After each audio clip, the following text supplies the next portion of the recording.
Saviez-vous que l'homme sans la vérité est voué à la damnation? Saviez-vous que c'est le message du Dieu de la Bible? Pour les Canadiens. Pour les Américains. Pour les Français d'Europe. Pour les Suédois. Pour tous. Alors tournez-vous vers la vérité de Dieu pour échapper à la damnation éternelle. Si quelqu'un adore la bête et son image, et reçoit une marque sur son front ou sur sa main, il sera tourmenté dans le feu et le soufre, devant les saints anges et devant l'agneau. Et la fumée de leur tourment monte au siècle des siècles, et ils n'ont de repos ni jour ni nuit, ceux qui adorent la bête et son image, et quiconque reçoit la marque de son nom.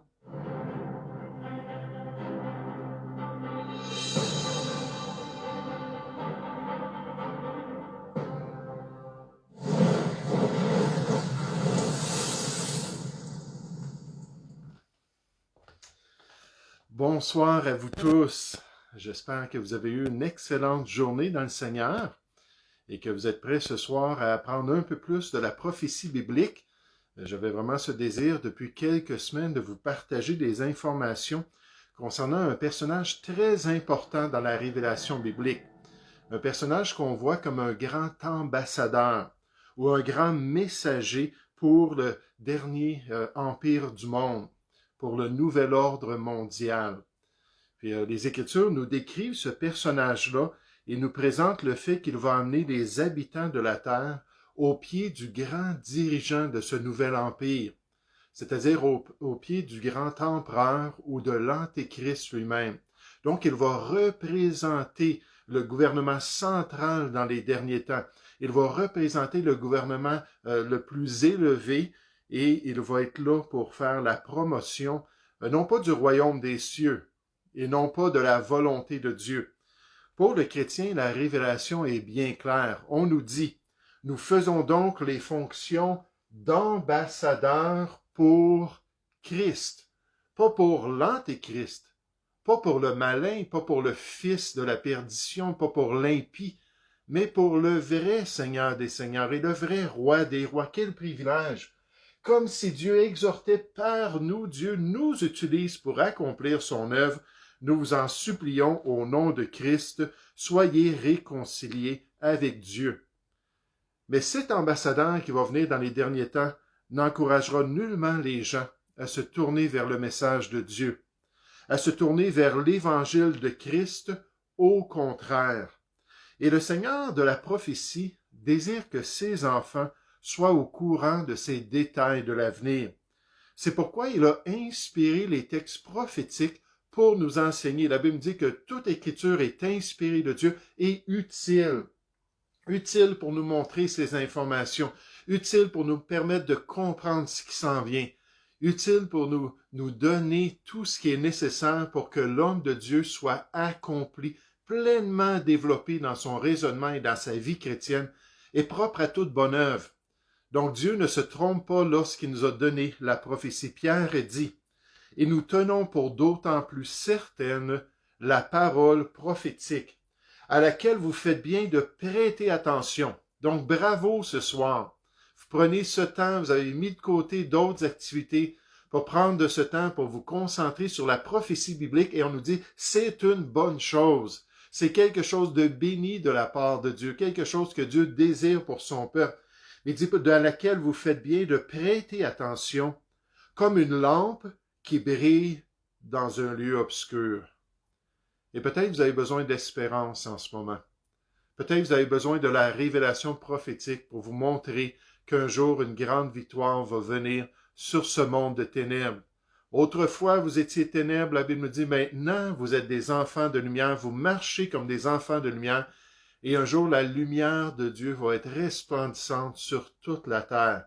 Comme les eaux remplissent les océans, la gloire de Dieu va remplir toute la terre, la Bible nous dit. Donc, comme une lampe qui brille dans un lieu obscur, jusqu'à ce que le jour vienne apparaître. Et il s'en vient ce jour-là, le jour de la révélation du Fils de Dieu, et que l'étoile du matin se lève dans vos cœurs. C'est pour ça que Pierre, ou Paul plutôt, a ordonné à l'Église chrétienne, il a dit, ne méprisez pas les prophéties. Ayez un grand égard pour cette révélation prophétique, pour ces textes bibliques, souvent ces textes apocalyptiques, ces textes apocalyptiques qui nous révèlent les scénarios des derniers temps, et Dieu veut qu'on ait un grand égard pour ces vérités. Alors ce soir, j'aimerais vous suggérer qu'on puisse regarder ce que les Écritures ont à dire concernant ce personnage célèbre. Ce personnage qui va venir avec un empire terrible qui va régner sur la parole de Dieu. Et la première chose que j'aimerais vous faire remarquer, c'est une courte étude parce qu'on n'a pas beaucoup d'informations concernant ce personnage-là, le grand ambassadeur du nouvel ordre mondial, mais juste assez pour nous donner des indices, juste assez pour nous comprendre ce qui va se produire. Puis la première chose que j'aimerais vous faire remarquer, ce Dieu qui est souverain nous révèle les origines du messager, les origines de ce grand ambassadeur qui va être le porte-parole de l'Antéchrist lui-même, du dernier empereur de l'histoire humaine. La prophétie biblique n'offre pas beaucoup de détails concernant ce personnage important du nouvel ordre mondial, mais elle nous présente tout de même un indice concernant ses origines. Et comment est-ce qu'on voit cela? C'est qu'elle fait un contraste entre les origines du grand empereur lui-même, de cet impie-là qui va se proclamer lui-même Dieu, de l'Antéchrist lui-même, puis elle nous met cela en contraste avec ses origines. Donc, qu'est-ce qu'on sait concernant l'Antéchrist? On nous dit, « Et il se tint sur le centre de la mer. Puis je vis monter de la mer une bête qui avait 10 cornes et 7 têtes, et sur ses cornes 10 diadèmes, et sur ses têtes des noms de blasphème. » Puis là, c'est une description du système qui va être établi, ce nouvel ordre mondial-là, mais c'est une description du grand dirigeant aussi. Puis ce texte biblique-là spécifie que le grand empereur des derniers temps, l'Antéchrist, va venir de la mer. Donc, ça va être quelqu'un qui va venir de la mer, et l'interprétation que j'aimerais vous proposer, qui n'est pas unanime chez tous les chrétiens et tous les théologiens, c'est que la mer ici représente les nations païennes. À travers les Écritures, lorsqu'on parle des gentils, des peuples incirconcis, des nations du monde, on les compare souvent à la mer, aux flots de la mer, les grandes eaux, qui décrivent la réalité des nations païennes qui ne connaissaient pas Dieu. Et les Écritures utilisent l'illustration venant des océans et de leur mouvement continuel pour décrire l'homme sans Dieu.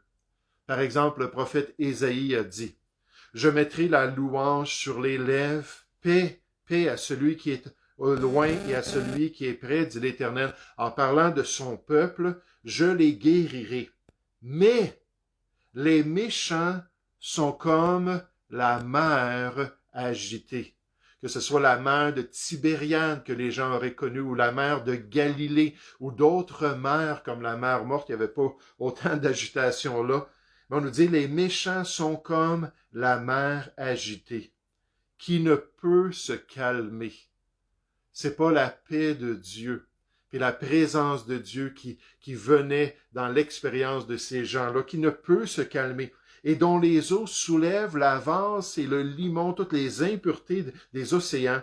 Il n'y a point de paix pour les méchants. Donc, on a cette image-là que l'Antéchrist va venir de la mer, et fort probablement, ça veut tout simplement dire qu'il va venir des nations du monde. Et c'est le langage qu'on voit dans la prophétie biblique. Cette image-là des eaux, des flots, des grandes eaux pour parler de ces nations inconverties qui ne connaissaient pas Dieu. Par exemple, dans Apocalypse chapitre 17, on nous dit, « Puis un des 7 anges qui tenait les 7 coupes vin, il m'adressa la parole en disant, « Viens, viens, je te montrerai le jugement de la grande prostituée. » Ça, c'est le système qui va établir l'Antéchrist, le grand empereur, sur son trône, qui va lui permettre d'accéder au pouvoir sur les nations, de consolider pendant quelques années toute l'autorité du monde pour former ce grand empire-là, et au point qu'il va pouvoir devenir un dictateur totalitaire dans les derniers temps, un despote dans les derniers temps. Mais la grande prostituée qui est assise sur les grandes eaux. Puis là, on va décrire la parole de Dieu dans la prophétie, il y a beaucoup de symbolismes, d'images, mais ensuite, elle nous donne la description de la vérité derrière ces images-là.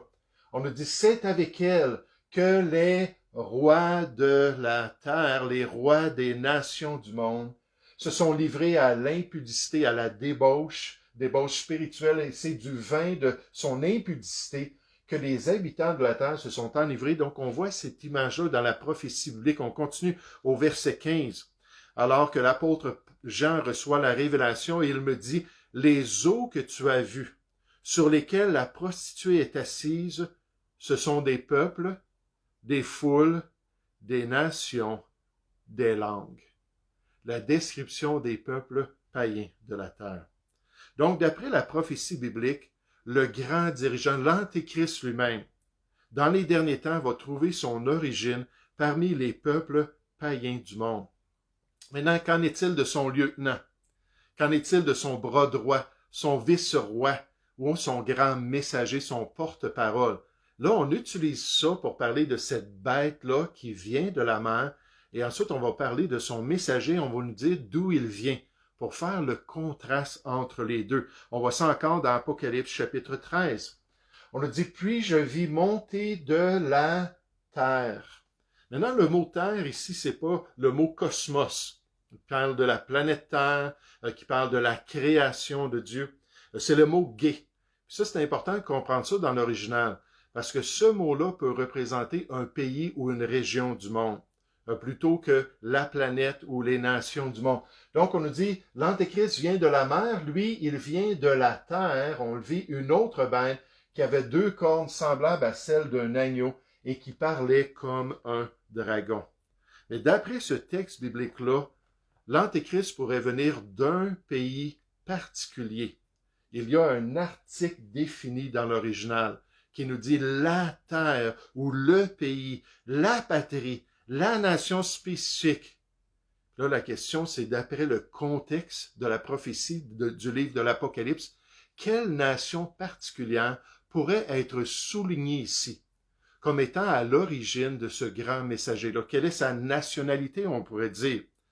Mais il faut se souvenir que lorsqu'on étudie le livre de l'Apocalypse, du chapitre 4 au chapitre 19, on est en train de décrire la grande tribulation, les choses qui doivent arriver ensuite, d'après le plan prophétique d'Apocalypse 1 au verset 19. On est en train de décrire la période de la tribulation, et dans ce contexte-là, on s'arrête sur un personnage qui va sortir de la terre, d'un pays particulier peut-être.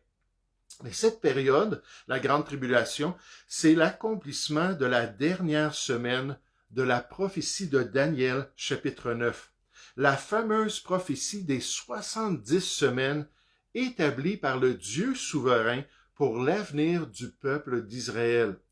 Donc, dans l'histoire prophétique, on voit 69 semaines qui ont mené à la venue du Seigneur Jésus. Puis finalement, on nous dit que le Messie sera retranché après ces 69 semaines-là. Jésus a été crucifié, rejeté par son peuple, crucifié par les païens, ressuscité des morts, puis est monté auprès de son Père céleste. Les 69 semaines sont terminées là. Puis il restait juste une semaine. Peut-être vous ne savez pas qu'est-ce que ça veut dire une semaine. C'est une période de 7 ans. 7 années. Puis il restait juste 7 années dans le plan prophétique de Dieu. Puis c'est la période de la tribulation, cette 70e semaine-là. Et l'objectif des 70 semaines a à faire avec le peuple juif.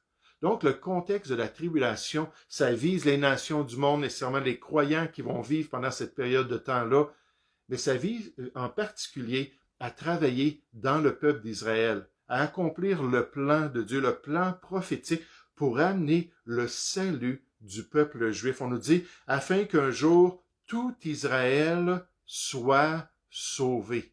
Ça, c'est l'accomplissement de la tribulation, de la grande tribulation, d'amener Israël au salut, d'amener Israël à genoux devant son Dieu pour être sauvé. Puis ici, dans ces 7 dernières années-là de rébellion humaine, on voit que c'est le contexte du plan de Dieu. Dans Daniel, on nous dit 70 semaines ont été fixées sur ton peuple et sur ta ville sainte. pour faire cesser les transgressions. Remarquez, pour faire cesser les transgressions et mettre fin au péché, pour expier, couvrir l'iniquité, la rébellion et amener la justice éternelle.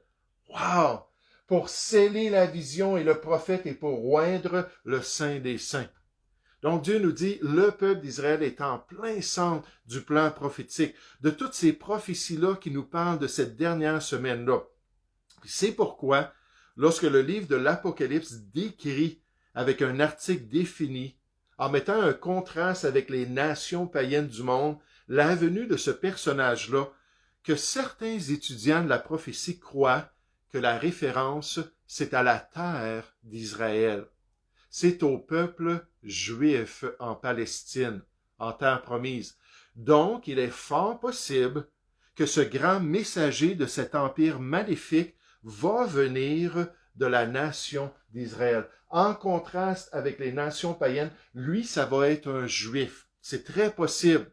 Et quelle meilleure manière de montrer une allégeance sincère envers le peuple juif quand l'Antéchrist va venir les séduire que de choisir le grand ambassadeur de cet empire particulier parmi les descendants d'Israël, dans cette petite nation qui sera un obstacle à l'unité mondiale, ça c'est indéniable d'après tout ce qu'on apprend de la parole de Dieu.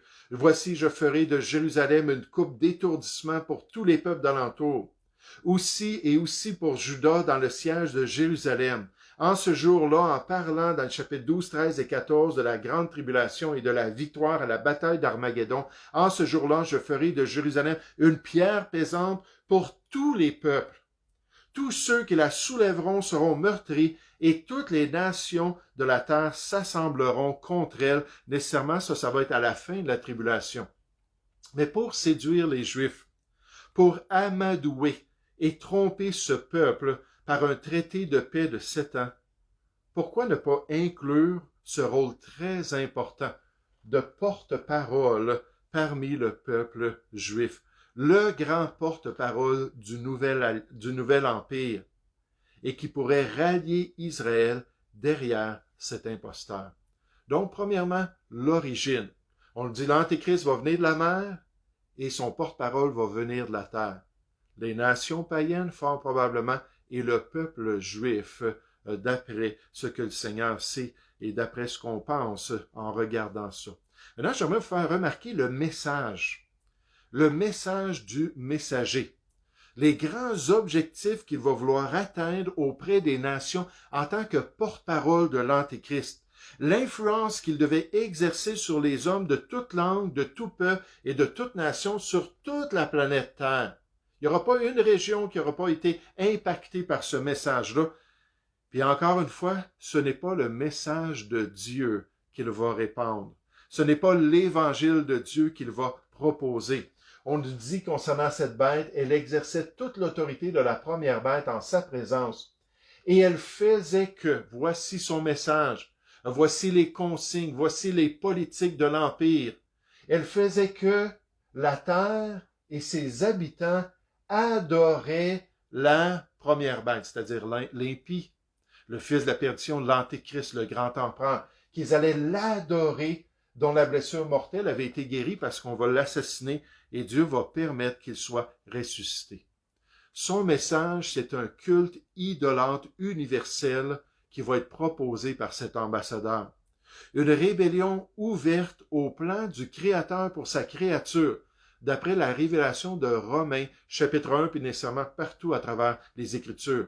Alors que l'idolâtrie adorait une créature. L'Antéchrist, ça va être un homme possédé, puis un homme impie, puis un homme méchant, puis un homme violent, puis un homme qui va être un grand dictateur dans les derniers temps. Mais ça va demeurer une créature. Et c'est totalement contre le plan de Dieu. Puis je peux m'imaginer que la technologie des derniers temps, puis les différentes manières de proposer ces messages-là, qu'il n'y aura pas de censure dans cet empire-là. Il n'y aura pas de censure pour le grand messager des derniers temps. Les médias du monde vont tous être derrière son message. Ils vont tous être derrière son rôle d'ambassadeur dans le nouvel ordre pour ramener les hommes aux pieds non de Dieu, puis non du roi des rois et du seigneur des seigneurs, mais aux pieds de cette créature impure et méchante et séductrice que l'Antéchrist. Et la grande majorité des hommes vont suivre ses consignes et vont adorer et même prendre la marque d'allégeance à cette adoration du grand empereur des derniers temps. Donc on voit les origines probablement du peuple juif.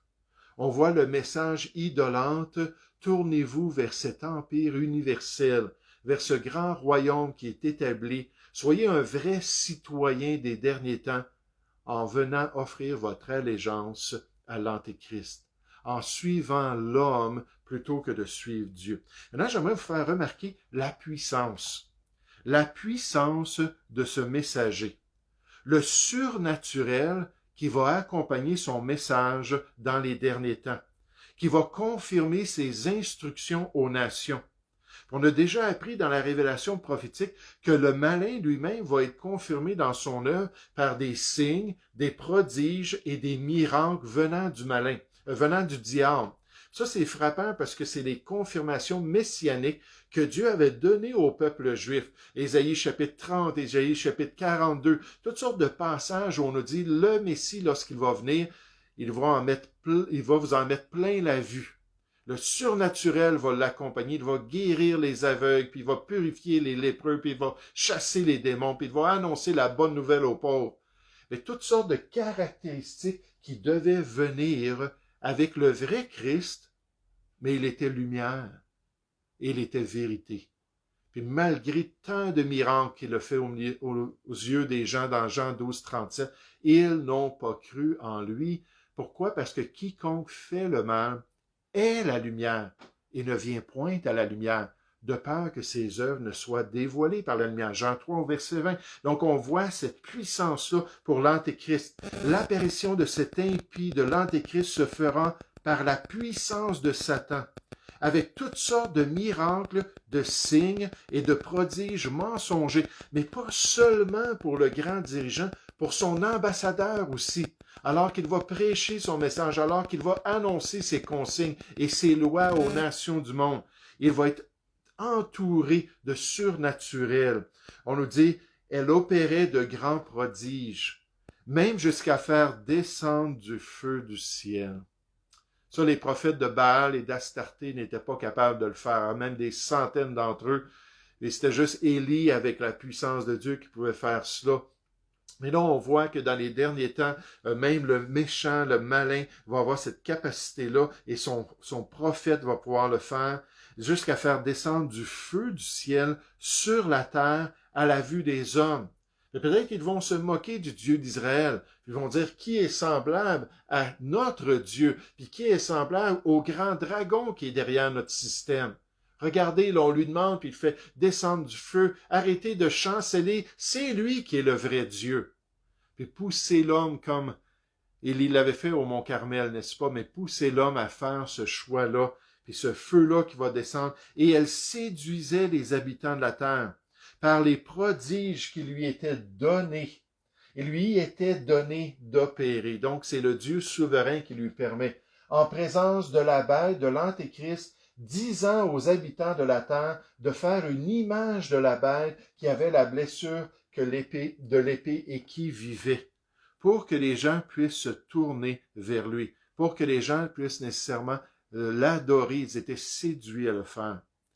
Puis encore une fois, comme dans d'autres épisodes prophétiques, je le répète, les derniers temps vont être caractérisés par le miraculeux et le surnaturel, par toutes sortes de faussetés qui vont venir du père du mensonge lui-même pour séduire les êtres humains.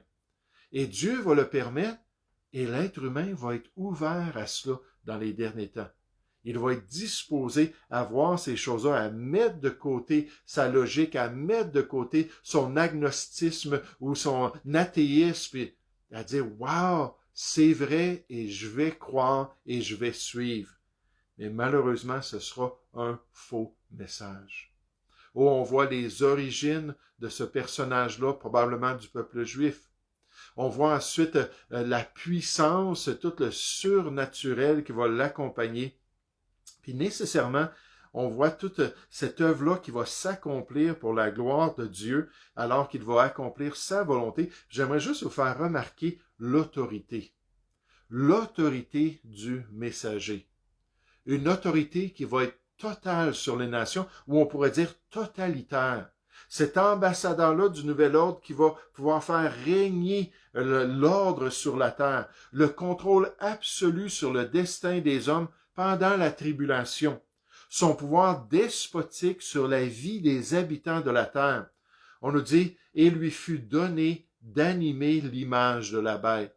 Cette grande statue en l'honneur du grand empereur, en l'honneur de l'Antéchrist, et d'animer l'image de la bête, afin que l'image de la bête parlât, donc elle va partager le message de cet ambassadeur-là, et qu'elle fit que tous ceux qui n'adoraient pas l'image de la bête fussent tués. Ça va être une peine capitale de ne pas suivre le système. Ça va être une peine capitale de ne pas être un bon citoyen mondial, de ne pas suivre ce grand ordre qui va être établi dans les derniers temps, de ne pas avoir cette marque d'allégeance au système. Le système ne tolérera pas cela et ce messager-là va être derrière l'exécution de milliers de personnes. On va voir ça tout à l'heure, ces gens-là qui vont être exécutés. Et elle fit que tous, petits et grands, riches et pauvres, libres et esclaves, reçussent une marque sur leur main droite ou sur leur front, et que personne ne put acheter ni vendre sans avoir la marque, le nom de la bête ou le nombre de son nom. Quel messager de malheur! Quel porte-parole des ténèbres! Quelle influence universelle pour encourager les hommes à faire le mal. Et là, le gouvernement central et nécessairement le gouvernement mondial, ça va être un gouvernement qui va encourager les gens à se détourner de Dieu, à mettre de côté le message de Dieu qui va être répandu sur la terre pendant cette période de temps-là et à se damner eux-mêmes en prenant cette marque d'allégeance et d'idolâtrie envers ce système.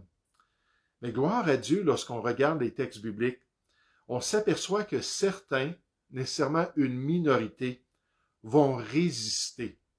Ils vont faire partie de la résistance. Ils vont désobéir aux consignes du mal pour suivre le seul vrai Dieu. On nous dit, je vis les âmes de ceux qui avaient été décapités. Puis là, c'est après la période de la tribulation, de la grande tribulation. La bataille d'Armageddon s'est produite. Jésus a établi son règne. Il a été victorieux. Et alors qu'il débute son règne, il va ressusciter ces croyants-là qui auront vécu pendant la période de la tribulation. Puis on le décrit. Et je vis les âmes de ceux qui avaient été décapités à cause du témoignage de Jésus et à cause de la parole de Dieu. On ne pouvait pas les tolérer. On ne pouvait pas entendre leur message. On leur a coupé littéralement la tête, enlevé la tête. Et de ceux qui n'avaient pas adoré la bête, ni son image. Donc, ils ont refusé le grand message qui va être répandu à travers l'Empire et qui n'avaient pas reçu la marque sur leur front et sur leurs mains. On parle de désobéissance sociale dans les derniers temps. Ils revinrent à la vie et ils régnèrent avec Christ pendant 1000 ans. Puis n'est-ce pas merveilleux, frères et sœurs, que cet empire-là va demeurer pendant 7 ans, puis la séduction, puis les positions qu'on va donner à tous ces personnages-là, ces gens qui vont être élevés en dignité dans les derniers temps, ça va être un règne de 7 ans. Mais en comparaison avec ceux qui vont résister et qui vont pouvoir rentrer dans un règne de 1000 ans, un règne extraordinaire avec Christ. Des fois, il y a des gens qui se demandent aujourd'hui, lorsqu'ils regardent les autorités du monde, puis ils entendent parler de conspiration, puis de choses qui seraient faites pour briser les économies, puis amener une grande remise à zéro. Puis là, ils disent, mais pourquoi est-ce que les autorités du monde, pourquoi nos premiers ministres feraient cela? Ça fait pas de sens.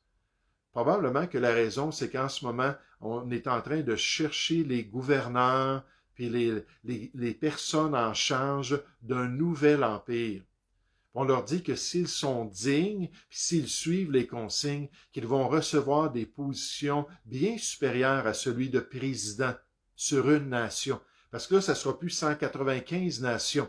Je suis en train de tout mettre là, les pièces là, ensemble pour vous montrer un tableau de 10 régions ou 10 secteurs qui vont faire partie de ce grand empire dans les derniers temps. Juste vous proposer un exemple de qu'est-ce que ça va avoir de l'air.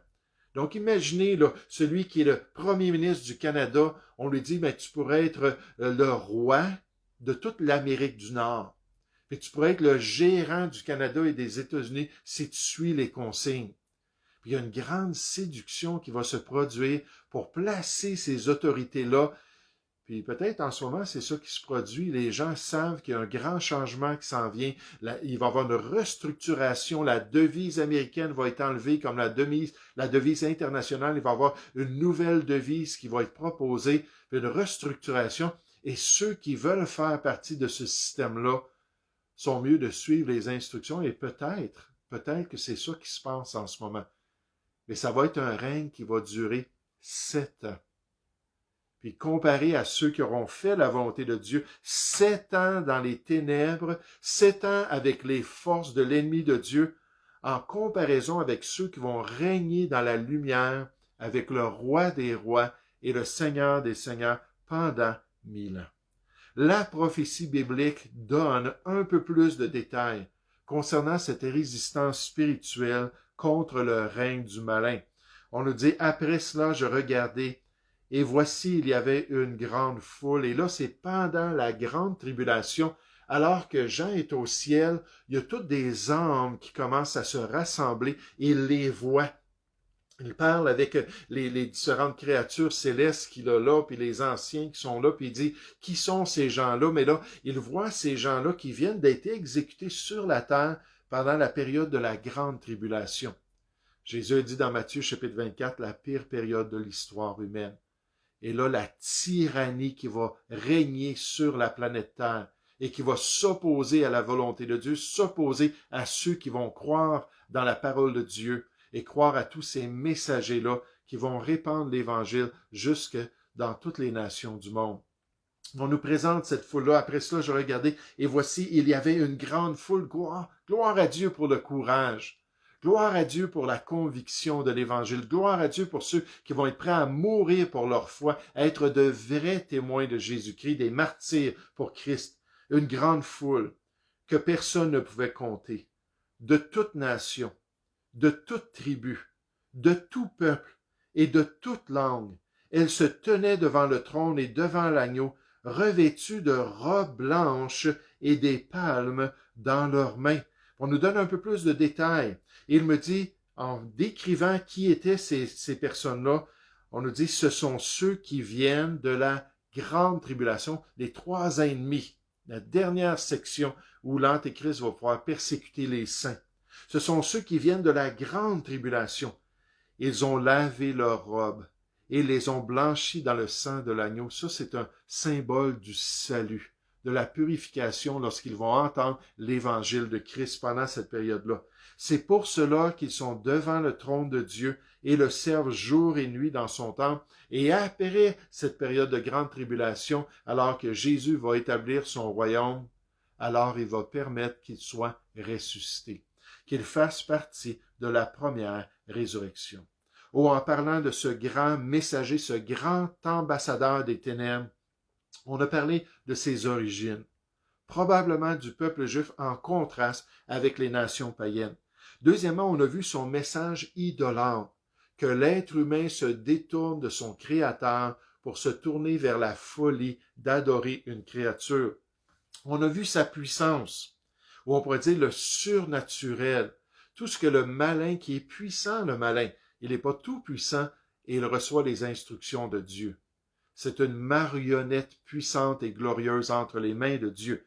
Mais on voit la puissance qui va se manifester. Ensuite, on a vu l'autorité, une autorité totale sur le destin des gens, au moins le destin physique. Jésus a dit, ne craignez pas celui qui peut tuer le corps, mais qui ne peut tuer l'âme et l'envoyer dans la géhenne. Je vous dirai qui vous devez croire. Au contraire, craignez celui qui peut tuer le corps, puis ensuite qui peut aussi envoyer l'âme dans la géhenne.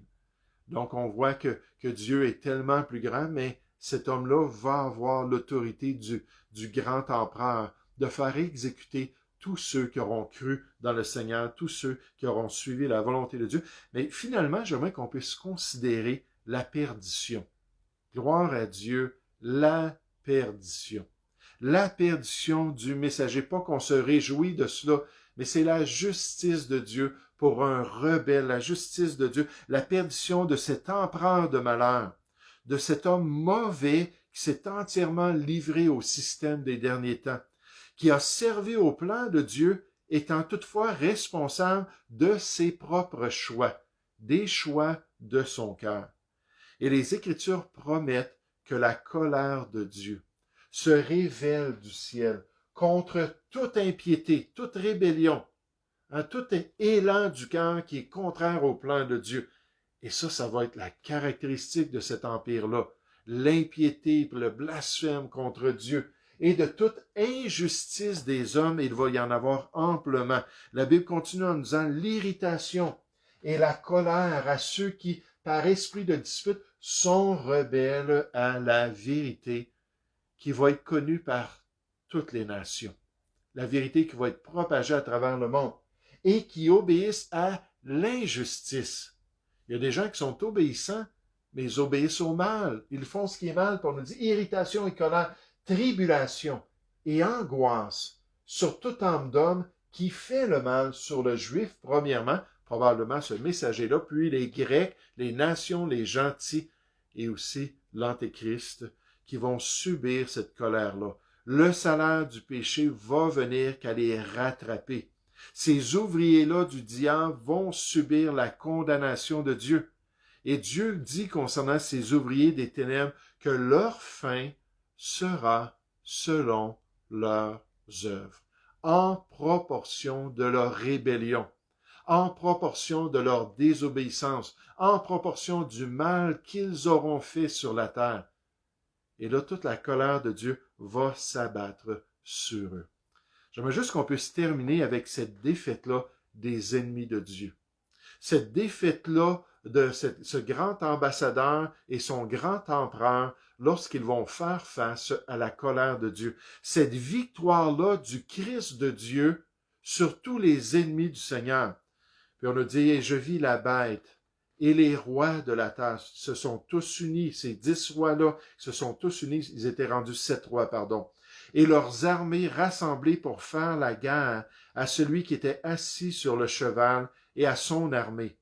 Et la bête fut prise, on parle de l'Antéchrist, le malin. Donc, la bête fut prise, et avec elle, le faux prophète. Puis là, on parle de ce grand messager-là, ce grand ambassadeur, qui avait fait devant elle les prodiges par lesquels ils avaient séduit ceux qui avaient pris la marque de la bête et adoré son image. Puis on le sait dans Apocalypse 14 au verset 11 qu'eux aussi vont aller dans cette damnation-là. Ils ont été séduits, mais ils ont fait un choix, se sont détournés de Dieu. On dit, ils furent tous les deux jetés vivants dans l'étang ardent de feu et de soufre. Les premiers à s'en aller dans la damnation. Les premiers à expérimenter le jugement de la géhenne, alors que la colère de Dieu va se manifester.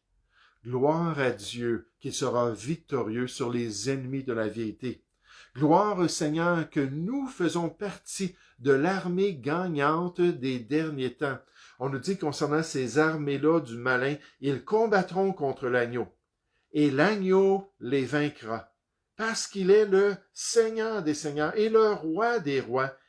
Et les appelés, les élus et les fidèles qui sont avec lui les vaincront aussi. Vous vous rappelez qu'un jour l'enlèvement va se produire et tous ceux, soit ceux qui sont morts en Christ, ceux qui sont vivants lors de l'enlèvement, tous ensemble nous serons emportés dans les nuées auprès du Seigneur et ainsi nous serons toujours avec le Seigneur. Et lorsqu'il va venir à la bataille d'Armageddon, détruire la résistance humaine, détruire les armées de ce monde, lorsqu'il va venir manifester cette coupe-là de la colère de Dieu dans son entièreté, nous les croyants, on va faire partie de son armée. Nous, les croyants, on va avoir le privilège d'être témoins de ce carnage-là, de cette destruction-là, de la rébellion de l'être humain sur la terre. On nous dit, puis je vis le ciel ouvert, et voici parut un cheval blanc, et celui qui le montait s'appelle fidèle et véritable. Et il juge et combat avec justice. Les armées qui sont dans le ciel le suivaient sur des chevaux blancs, revêtus d'un fin lin. Juste dans les versets précédents, on nous dit que le fin lin, ça représente les œuvres juste des saints ou des croyants. Donc nous allons être là avec lui et nous allons être revêtus d'un fin lin blanc et pur. Et quel privilège nous avons de faire partie de l'armée du Seigneur.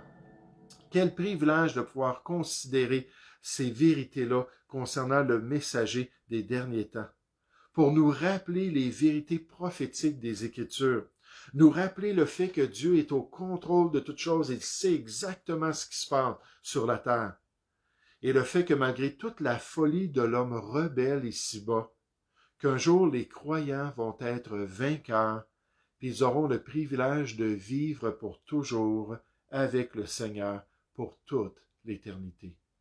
J'espère que ça vous encourage ce soir à vous rappeler de ces vérités.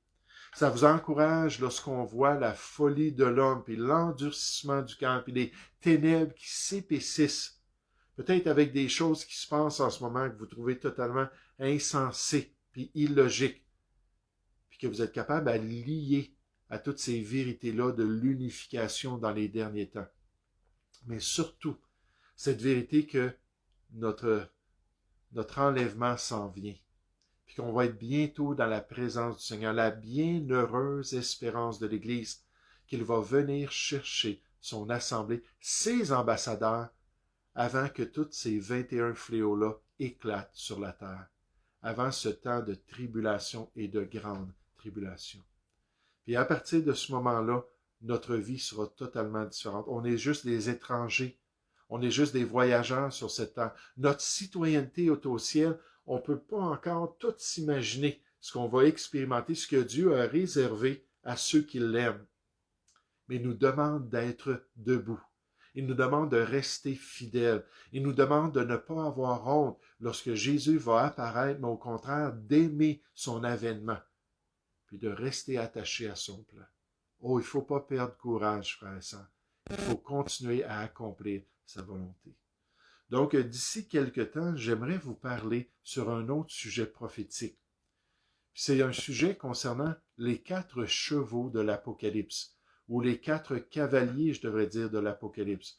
Donc, je verrai là, le temps que j'ai, tout ça, mais que le Seigneur puisse vraiment diriger. Puis encore une fois, c'est un autre aspect où Dieu nous donne un résumé par ces 4 chevaux-là des grands événements qui vont se produire sur la terre. C'est pas les 21 fléaux qui sont décrits, c'est juste un aspect qui résume tout ce que Dieu va faire pendant cette tribulation-là pour atteindre les gens encore pendant qu'il en est temps. Dieu use de patience envers les gens parce qu'il ne veut pas qu'ils périssent, mais il veut qu'ils arrivent à la repentance et il va agir sur la terre pour amener les gens à faire de bons choix. Donc, c'est pas juste le malin et son messager qui vont être là pour influencer l'être humain. On a vu qu'il va y avoir une résistance, une minorité et une foule entière de personnes qui vont croire dans le message de Dieu. Et on verra comment ces 4 cavaliers-là vont faire partie du processus et vont amener l'accomplissement des décrets et de la volonté du Dieu souverain. Et bonne semaine à tous, que le Seigneur vous bénisse abondamment.